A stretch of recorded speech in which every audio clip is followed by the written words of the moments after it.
global markets underpinned by the WTO have helped accelerate growth and development and contributed to enormous improvements in human well-being.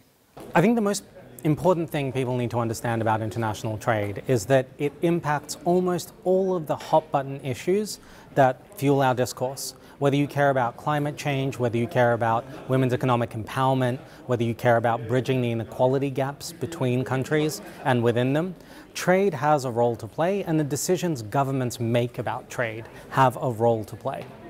In some rich countries, many people feel left behind by globalization, and their frustration fueled a political backlash against international trade. Not always deserved, I should say.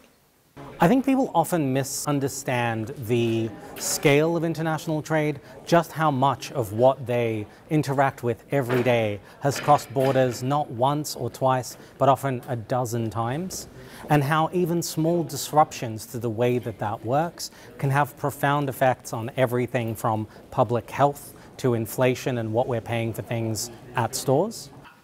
The fundamental reason you're all here, that this organization is so important, is trade is important. Trade makes people richer. Trade opens up opportunity. It's a whole mix of things that creates new opportunities. Mostly new trading opportunities are created by entrepreneurs that identify a niche in the market they can fix. Where market access, where rules, where domestic policies come in, is in clearing the field for people to take advantage of those opportunities, making sure that if you have a great idea that's doing well locally, you can access the capital that will let you go global. My name is John Abramson Ring, and I'm the Group CEO of Inter-IKEA.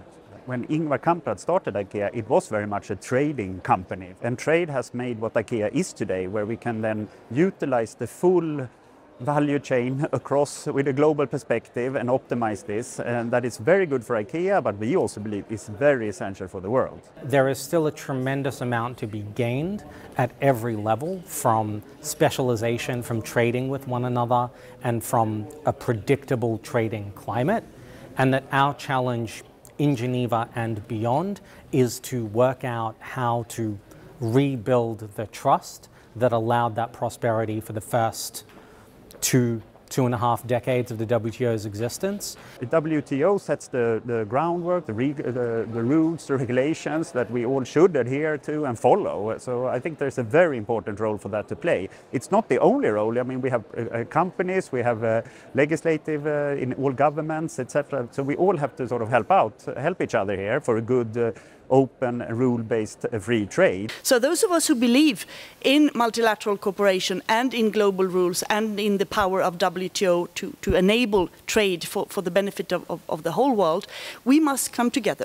Many people who don't understand what's going on in this house think the WTO is dead or dying. That's just lazy thinking. Its mission's changing, its organization is changing, its operation is changing, to adapt to the world which has fundamentally changed. Speak up for trade. We don't have to do it in this room. I think most people are convinced about the benefits of trade, but today trade has become a dirty word, and that is something where politicians, academics, leaders like all of us in this room have a responsibility to counter that narrative.